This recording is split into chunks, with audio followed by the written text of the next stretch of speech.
Well, here we are. Tonight is one of the biggest games in college basketball, the national championship game.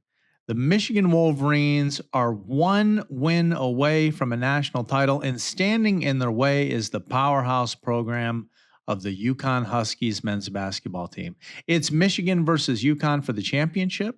I know everybody is paying a lot of attention to this. And it's the kind of matchup you want in March Madness. This is what we want to see, guys. Two elite programs, two dominant tournament runs, and a title hanging between them. But the real story right now is how Michigan got here. And it's been one of the most dominating NCAA tournament runs I think any of us have seen in years, decades even. That's the narrative of this game. That's kind of where everybody is sitting on this. People are not talking about UConn the way they're talking about the Wolverines, because the Wolverines didn't survive their way through this bracket. Okay. They have been blowing teams out, putting teams to bed. And that includes their Final Four performance against the Arizona Wildcats. That was supposed to be the game of the tournament, and it turned into a statement by Michigan, 91-73 win. And honestly, it wasn't even as close as that score suggests. I watched the game myself, obviously. There was a moment in the game where I did a double take at the scoreboard, even though I watched the entire game. And I'm like, are they beating them by 30 plus points at this point? I mean, it was unbelievable. It looked like Arizona had just kind of gave up, if I can even say that about them, because Arizona's a great team. It just looked, they just looked weak, like it was over. Michigan dominated that game. It couldn't have been more crystal clear. And I mean, from the opening minutes, they took complete control. Arizona came in as another number one seed with a powerful offense and a lot of confidence, as they rightly should have because of what they've done this season. But Michigan immediately set the tone. I mean, you had early dunks from Adey Mora, which, I mean, wow, incredible player profile on him. And fast-paced transition offense that helped Michigan jump out to a big lead. And then suddenly Arizona's playing catch-up the entire night. I mean, the entire night. Like the first half, it was Michigan, and then the second half, it came out and it was Michigan. It was unbelievable. But what made that performance so impressive was the balance that Michigan showed. Kadu was everywhere, controlling the game as a playmaker, while the big men dominated the paint. Even when star forward Jackson Lindenberg dealt with foul trouble very early on, he had 2 right off the bat, and that nagging foot injury or ankle injury, whatever we want to call it, the Wolverines still had more than enough depth to keep the pressure on. And by the time that second half rolled around, the game had essentially turned into a showcase for Michigan's offense and defensive intensity. And here's the wild stat that really explains how dominant Michigan has been in this tournament. With that win over Arizona, the Wolverines became the first team in NCAA tournament history to score at least 90 points in 5 games during a single tournament run. I mean, it is incredible. When I watched the Illinois game, the Illinois UConn game, right before that game, they were struggling to crack 70. Both teams. And I'm sitting, and now that we see Michigan put up 90 on Arizona, I mean, Michigan isn't just winning games, they're overwhelming opponents. I mean, tonight, obviously I'm going to be going with Michigan on this, but I mean, Michigan has won every single NCAA tournament game by double digits so far, which is almost unheard of this late in March Madness.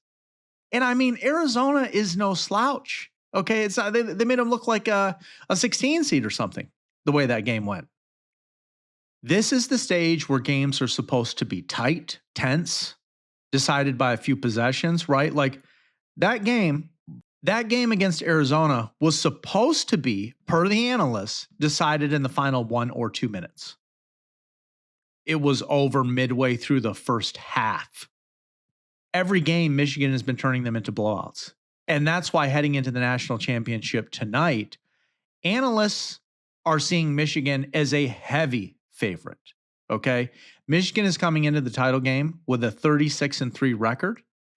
And odds makers have them favored by around 6 to 7 points against UConn. I think that's too light. There's several other analysts that have them much higher than that.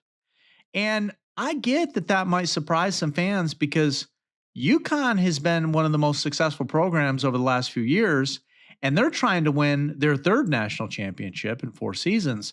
But when you watch how Michigan has played in this tournament, it's easy to see why the betting markets respect them. I think the UConn fan base is going, okay, well, we've been here before. We've won it. We've never lost, yada, yada, yada. UConn has not played a team like this Michigan basketball team they're going to play tonight. Not in the last championship matchups. They have not seen a team of this size, this aggressiveness, this speed. I mean, they have depth, defense. I mean, they won the game against Arizona outright without their best player. They have one of the most efficient offenses in college basketball. When they get rolling, they can score in waves. But I'm going to be honest with you, tonight is not going to be easy. The Huskies, who is coached by Dan Hurley, have become one of the more modern dynasties in college basketball. They have made tournament runs year after year, and they just proved their toughness by beating Illinois in the Final Four to reach the title game. And UConn has something else going for them. Experience in this moment. Hurley's teams have thrived under pressure, and they tend to play a slower, more deliberate style that can frustrate explosive offensive teams like Michigan. And so for UConn to win tonight, the formula is pretty clear in my mind. They want to control tempo. They want to limit Michigan's transition opportunities and rely on efficient shooting from the perimeter. Their offense is built around patience and ball movement and getting good shots rather than simply trying to outscore teams in a shootout. That is not where they want to be with Michigan. I'm going to tell you that right now. They do not want to be in a shootout. Michigan, on the other hand, is going to try to do exactly what they've done throughout the tournament, which is push the pace, dominate inside with their size, and let Cadeau orchestrate the offense while their big men control the paint. If Michigan is able to dictate tempo and turn this game into a fast-paced scoring contest, then it could be very difficult for UConn to keep up. And there's another storyline to watch tonight that could swing the game as well, and that's the health of Yaxel Lendeborg. He's been one of Michigan's most important players this season, and although he played through injury during the Final Four win over Arizona, his status and effectiveness could be a major factor in the championship game. Now, if he's close to full strength, Michigan's front court becomes even more dangerous. But if he isn't at 100%, Michigan has shown they can still dominate like they did against Arizona, and their depth has been one of the defining features of this run. Multiple players have stepped up throughout the tournament, and that's what makes them so difficult to prepare for. Their opponents have not been able to focus on just stopping one guy, one star.